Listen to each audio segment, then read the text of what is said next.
مکہ معظمہ میں جب مشرکین کی ظلم و ستم کی انتہا ہو گئی، مسلمانوں کو طرح طرح سے ستایا گیا، مارا گیا، پیٹا گیا،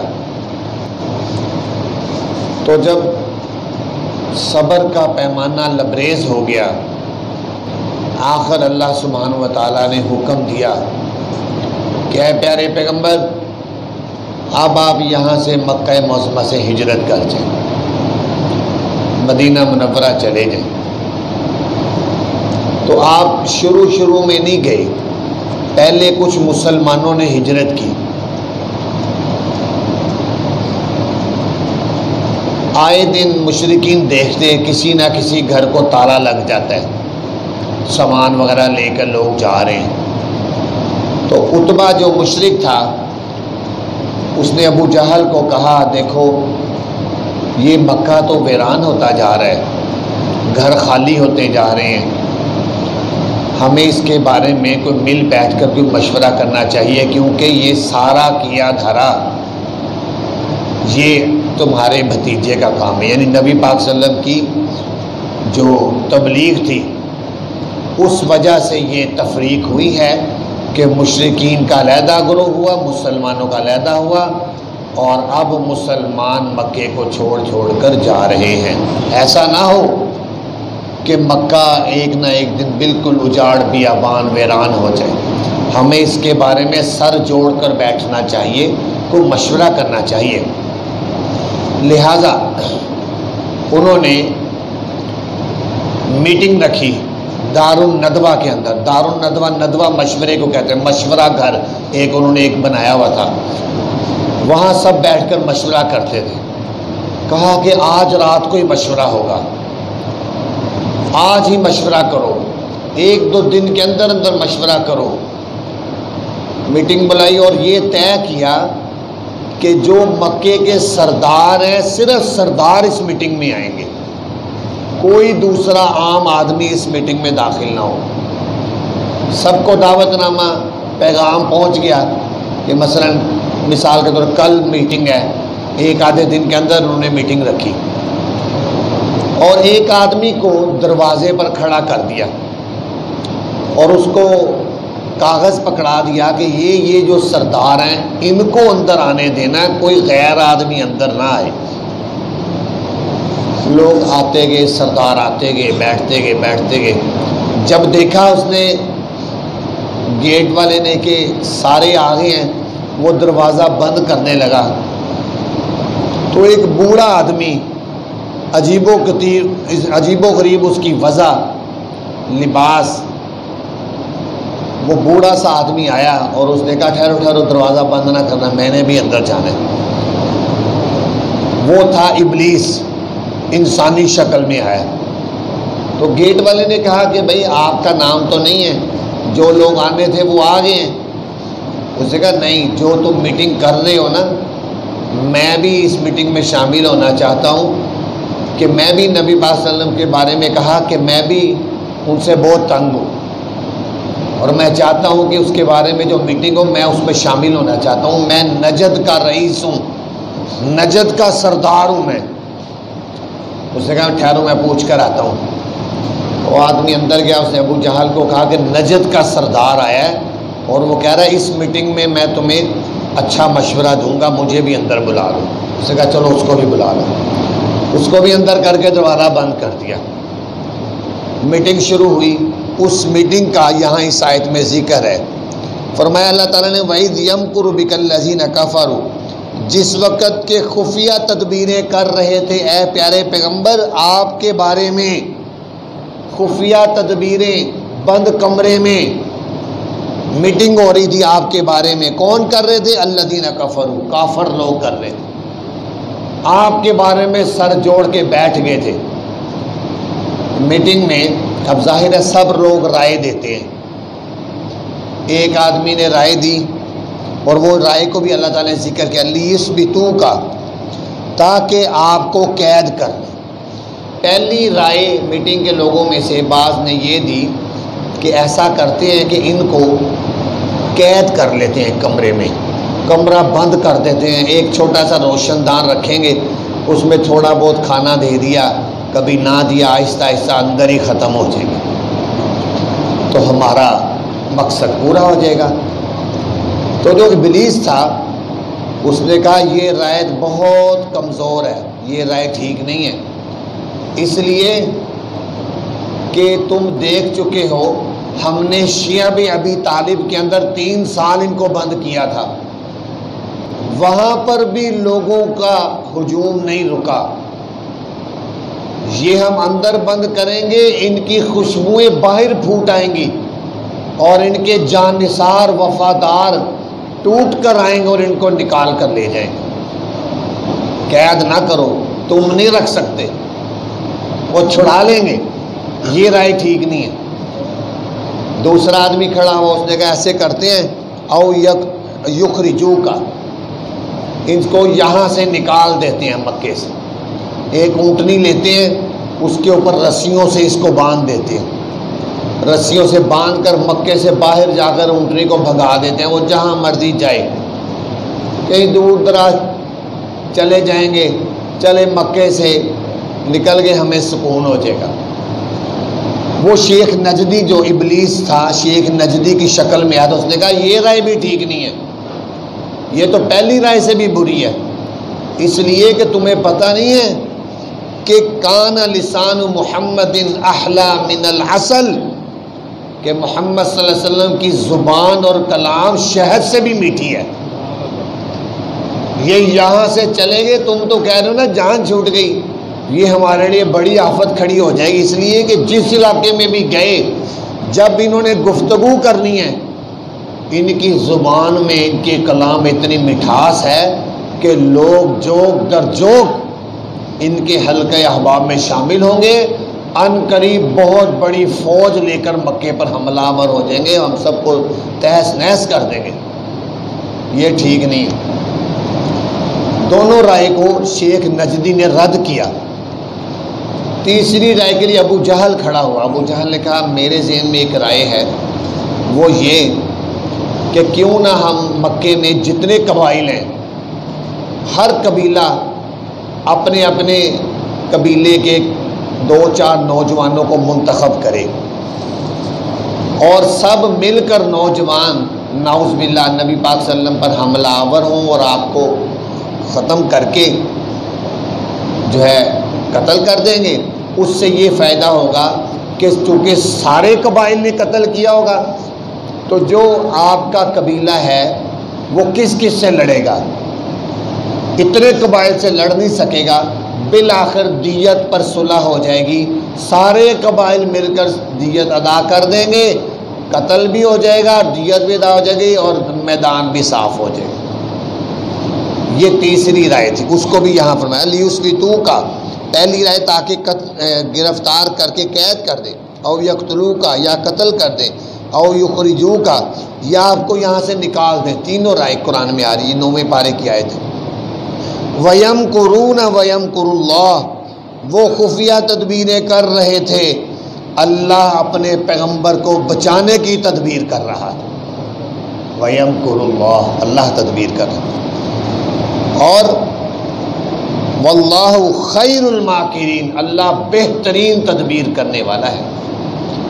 اللہ تعالیٰ جس کو بچانا چاہے اس کو کوئی مار نہیں سکتا۔ مدعی لاکھ برا چاہے تو کیا ہوتا ہے، وہی ہوتا ہے جو منظور خدا ہوتا ہے۔ نور خدا ہے کفر کی حرکت پر خندہ زن، نور خدا ہے کفر کی حرکت پر خندہ زن، پھونکوں سے یہ چراغ بجھایا نہ جائے گا۔ ادھر سے انہوں نے مشورہ کیا اور طے ہو گیا، سب نے کیا یہ رائے ٹھیک ہے۔ اب وہاں سے اٹھے، کہنے لگے اس بات کو کل پہ نہیں ڈالنا، آج رات ہی یہ کام کر دو، آج رات۔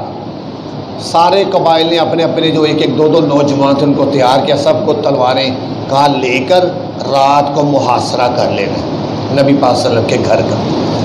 ادھر سے حضرت جبرائیل آ گئے اور آ کر نبی پاک صلی اللہ علیہ وسلم فرمایا پیارے پیغمبر اللہ تعالیٰ فرما رہے ہیں مشرکین نے آپ کے قتل کا پروگرام بنا لیا آج رات، لہذا آج رات ایک تو آپ نے اپنے بستر پہ نہیں سونا، اور دوسرا آج رات ہی آپ کا سفر ہجرت بھی ہوگا۔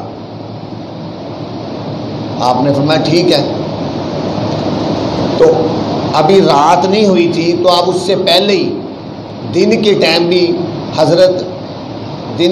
حضرت ابو بکر صدیق کے گھر گئے اور ان کو جا کر کہا کہ مجھے ہجرت کا حکم ہو گیا ہے۔ حضرت ابو بکر صدیق تو پہلے ہی تیاری میں تھے، انہوں نے کئی مہینے سے 2 زبردست قسم کی اونٹنیاں لے کر ان کو خصوصی خوراک کھلا کر طاقتور بنا رکھا تھا کہ ہم ہجرت کریں گے۔ جب آپ نے ارشاد فرمایا کہ ہجرت کا حکم ہو گیا تو حضرت ابو نے فرمایا یا رسول اللہ میرے لیے کیا حکم ہے، میرے بارے میں بھی ہوا ہے؟ آپ نے فرمایا تم میرے ساتھ ہجرت کے سفر میں ہوگے۔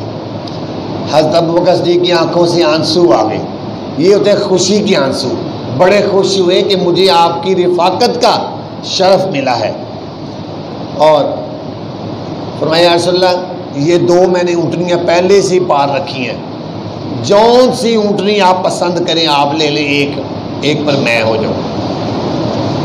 حضرت ابو بکر صدیق نے جب یہ فرمایا، یہ عرض کیا، تو آپ نے فرمایا میں اونٹنی تو لوں گا لیکن اس کی قیمت ادا کروں گا، ویسے نہیں لوں گا۔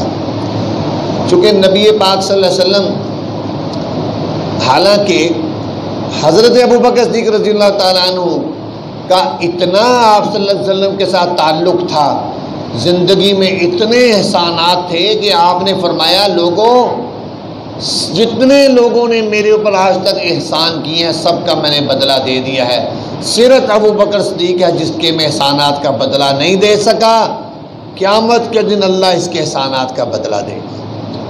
یہ مقام تھا، لیکن اس موقع پر آپ نے فرمایا اونٹنی میں پیسوں سے خرید کر پھر اب لوں گا، چونکہ حضرت ابو بکر صدیق تو آپ کا جو حکم ہوتا اس کے مطابق فرمایا آپ جیسے چاہیں آپ کر لیں۔ تو محدثین فرماتے ہیں اس کی وجہ یہ تھی آپ نے قیمت اس لیے دی کہ ہجرت کا سفر بہت اہم ترین سفروں میں سے ہے، ایمان کے بعد ہجرت کے سفر کی فضیلت ہے، تو آپ یہ چاہتے تھے کہ ہجرت کا سفر میں اپنی جان اور مال سے کروں، اس لیے پیسے دیے۔ بہرحال جب رات ہوئی مشرکین نے آ کر محاصرہ کر لیا تو اندر نہیں داخل ہوئے کہ صبح جب ہوگی سحری کا وقت، صبح کی روشنی اس وقت گھر میں داخل ہوں گے۔ ساری رات کھڑے رہے اور حضرت علی وہ گھر میں موجود تھے۔ آپ نے فرمایا اے علی میرے بستر پر سو جاؤ چادر لے کر، کوئی فکر نہ کرنا، کوئی تمہیں کچھ نہیں کہہ سکے گا، بس تم یہ کرنا میرے پاس ان مشرکوں کی کچھ امانتیں ہیں، وہ امانتیں ان کو واپس کر کے آنا۔ آپ اندازہ لگائیں یہ ہیں اخلاق، وہ آپ کو قتل کرنے کے لیے تلواریں نیزے لے کر باہر کھڑے ہیں اور آپ ان کی امانتوں کو واپس کرنے کا حکم جاری کر رہے ہیں۔ فرمایا امانت ان کی واپس کر کے آنا۔ یہی وجہ تھی کہ مشرکین جتنی بھی آپ کی مخالفت کرتے لیکن امانت آپ کے پاس ہی رکھواتے، اس لیے آپ کو صادق اور امین کہا کرتے۔ تو حضرت علی لیٹ گئے بستر پر۔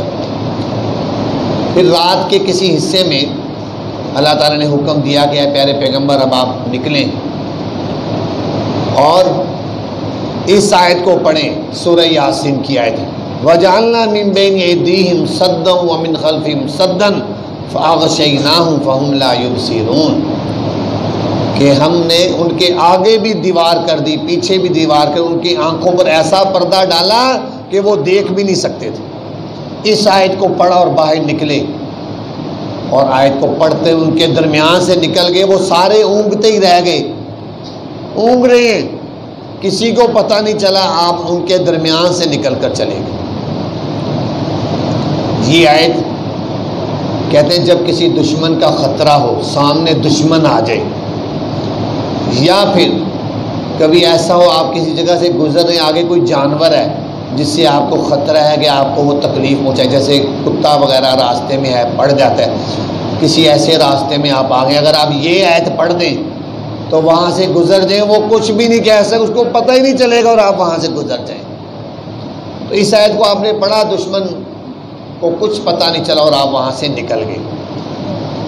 جب صبح کے قریب وقت ہوا تو کسی آدمی نے نبی پاک صلی اللہ علیہ وسلم کو جاتے چکے دیکھ لیا تھا، کسی اور آدمی نے جو محاصرہ کیا ہوا تھا انہوں نے نہیں، اس آدمی نے یہاں آ کر ان کو کہا تم کس کے انتظار میں کھڑے ہو؟ کہنے لگے ہم نے آج رات ان کا کام تمام کرنا ہے، وہ اندر سے جب صبح ہوگی پھر ہم اندر جائیں گے۔ انہوں نے کہا وہ تو جا چکے ہیں، ان کو نہیں یقین ہے، انہوں نے کہا ہم ادھر ہی تو کھڑے ہیں، یہاں کیسے، یہاں سے جا ہی نہیں سکتے، پھر بھی کھڑے ہی رہے ادھر ہی۔ صبح جب ہوئی تو پھر ہی اندر داخل ہوئے، دیکھا تو حضرت علی لیٹے ہوئے ہیں، چادر ہٹائی دیکھا حضرت علی، تو پوچھا نبی پاک صلی اللہ علیہ وسلم کے بارے میں، کہاں ہیں؟ کہنے لگے مجھے کیا پتا، جس نے لے جانا تھا وہ لے گیا، مجھے کیا پتا۔ پھر وہاں سے باہر نکلے، دوڑے بھاگے، ادھر ادھر لوگ دوڑائے، کچھ پتہ نہیں چلا۔ نبی پاک صلی اللہ علیہ وسلم حضرت ابوبکر صدیق کو لے کر مکہ معظمہ سے 4 میل کے فاصلے پر غار ثور ہے، غار ثور پر پہنچے، اور وہاں پہنچ کر آپ نے غار ثور کے اوپر گئے۔ اور آج بھی جو لوگ گئے ہوں گے سعودیہ، انہوں نے دیکھا ہوگا غار ثور کے اوپر چڑھنا بہت مشکل ہے، نوکیلے پتھر ہیں، بڑا مشکل ہے۔ حضرت ابوبکر صدیق نے نبی پاک صلی اللہ علیہ وسلم کو اپنے کندھوں پر اٹھایا، کندھوں پر اٹھا کر اوپر چڑھے کہ آپ کے پاؤں مبارک کو نوکیلے پتھر بھی نہ چبھیں۔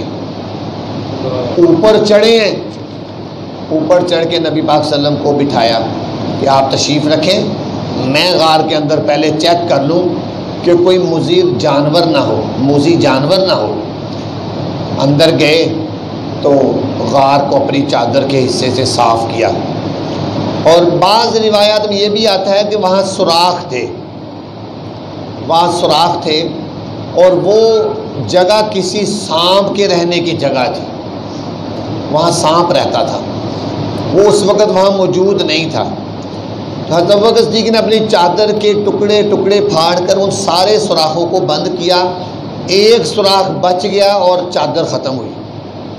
حضرت ابوبکر صدیق نے اپنے پاؤں مبارک، پاؤں کی ایڑی وہاں پر اس سوراخ میں پھنسائی، اور آپ کو فرمایا، آپ کو عرض کیا رسول اللہ آپ اندر تشریف لیں، اب ٹھیک ہے، جگہ صاف ہے۔ آپ اندر آ گئے، اور اندر آ کر آپ حضرت ابوبکر صدیق کی ران پر سر رکھ کے سو گئے۔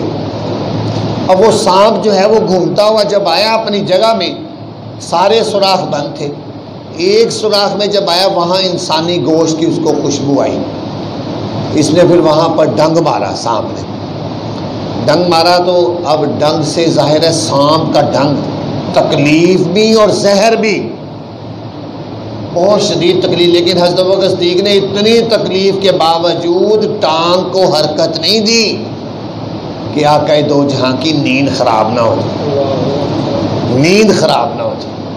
اسی تکلیف اور شدت اندر سے اس نے، زہر نے اثر دکھایا، تکلیف سے، اس کی شدت سے آنکھوں سے آنسو نکل آئے۔ جب آنسو نکلے تو آپ چونکہ سامنے ایسے جیسے قرآن کھلا ہوتا ہے ایسے آپ کا چہرہ انور تھا اور سر رکھ کے سوئے ہوئے، آپ کے رخسار پر آنسو کا ایک قطرہ گرا، آپ کی آنکھ کھل گئی۔ آپ نے پوچھا ابو بکر کیا ہوا ہے؟ تو عرض کی یا رسول اللہ لگتا ہے کسی موذی جانور نے کاٹ لیا ہے۔ آپ نے فرمایا ادھر لاؤ۔ جب پاؤں قریب کیا آپ نے اپنا لعاب دہن نکالا اور وہاں لگایا، نہ زہر بچا اور نہ ہی درد بچا، بالکل ٹھیک ٹھاک۔ اب یہاں نبی پاک صلی اللہ علیہ وسلم 3 دن ٹھہرے ہیں اس غار میں، غار ثور میں، اس لیے وہاں پر تبرک کے لیے لوگ جاتے ہیں، اور وہاں پر کھڑے ہو کر نماز پڑھنے کی جگہ نہیں ہے۔ جو لوگ گئے ہوں گے ان کو دیکھا ہوگا وہاں پر بیٹھ کر آپ نفل پڑھ سکتے ہیں۔ اس کے بعد چونکہ 3 دن قیام تھا، حضرت ابوبکر صدیق نے ڈیوٹی لگا دی تھی،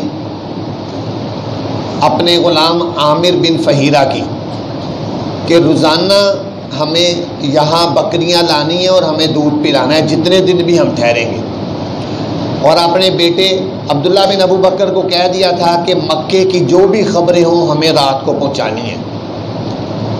اسی طریقے سے یہ آپ وہاں پر قیام کیا۔ اب چونکہ وہ 2 اونٹنیاں آپ نے حضرت ابوبکر صدیق نے آپ کے کہنے سے ایک آدمی کے ذمے لگا دی تھی کہ تم 3 دن کے بعد فلاں غار کے پاس لے آنا، وہاں سے ہم مدینہ کو روانہ ہوں گے۔ تو چونکہ مکے سے پیدل نکلے تھے، اب مشرکین مکہ نے کھوجی بلائے، اور کھوجیوں کو بلا کر اس زمانے میں پاؤں کے نقشوں کو، پاؤں کے نشانات کو کھوجی معلوم کر لیتے تھے۔ انہوں نے کھوجیوں نے چیک کیا کہ نشانات 4 قدموں کے جا رہے ہیں۔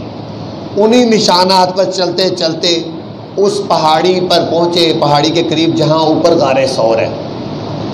اب کھوجی کہنے لگا پیچھے سے 4 قدم آ رہے ہیں، آگے 2 قدم ہیں۔ اب ان کو تو نہیں پتا، نبی پاک صلی اللہ علیہ وسلم نے نبی پاک صلی اللہ علیہ وسلم کو اپنے کندھوں پر اٹھا لیا تھا حضرت ابوبکر صدیق نے، اس لیے آگے 2 قدم تھے۔ تو کھوجی کہنے لگے پیچھے سے 4 قدم ہیں، آگے 2 قدم ہیں، چلو اوپر چلتے ہیں۔ اوپر گئے تو اللہ تعالیٰ نے مکڑی کو حکم دیا، مکڑی نے غار کے آگے جالا تن دیا، مکڑی نے جالا تن دیا غار کے آگے۔ اب جالا جب تنا، یہ مکڑی کی ہے تو وہ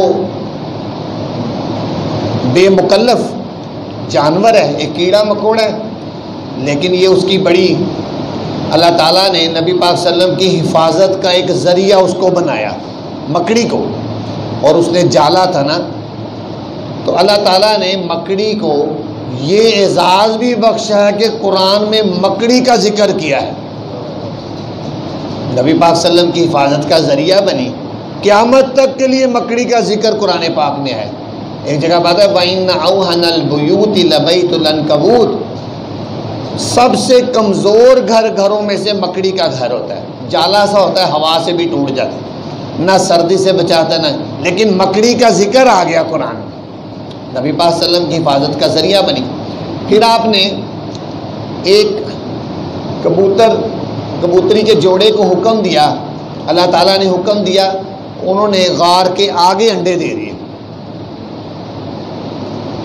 اور کبوتروں نے بھی یوں سمجھے کہ نبی پاک صلی اللہ علیہ وسلم آقا دو جہاں کی حفاظت کرنے میں حصہ ڈالا۔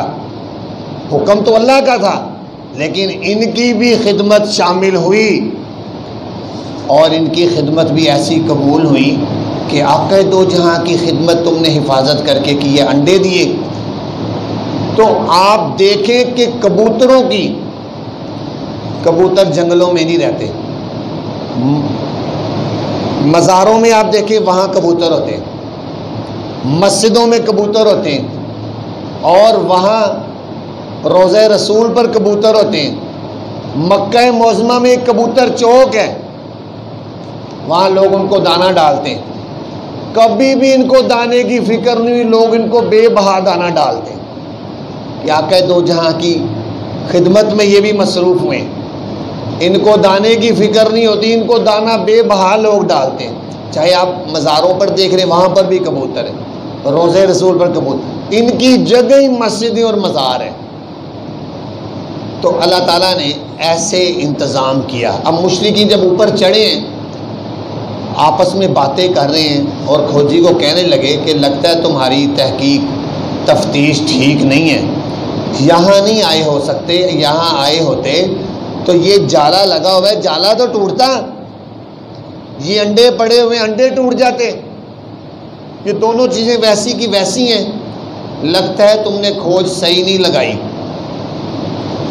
اسی دوران باتیں کرتے کرتے ایک کافر جو ہے وہ بیٹھ کر پیشاب کرنے لگ گیا، ادھر کوئی منہ ہے غار کی طرف۔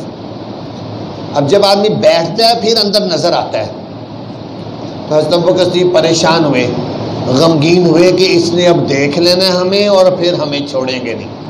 اپنا تو ان کو فکر نہیں تھا، ان کو نبی پاک صلی اللہ علیہ وسلم کا فکر تھا، اس لیے آپ نے فرمایا لا تحزن، حزن نہ کر. حزن عربی میں کہتے ہیں دوسرے کا غم کرنا. حضرت ابوبکر کو اپنا کوئی فکر نہیں تھا، وہ یہ غم کر رہے تھے کہ میرے آقا کو کوئی تکلیف نہ پہنچے. تو کہنے لگے یا رسول اللہ، حضرت ابوبکر کہنے لگے کہ یہ آدمی نے اگر ہمیں اندر کو غور سے دیکھ لیا ہمیں دیکھ لے گا. آپ نے فرمایا ابوبکر لا تحزن ان اللہ معنا، غم نہ کر، اللہ ہمارے ساتھ ہے. اور فرشتوں نے آگے سے پر کیے ہوئے ہیں، ان کو کچھ پتہ نہیں چلے گا. وہاں سے کافر فی النار مراد نیچے اتر گئے.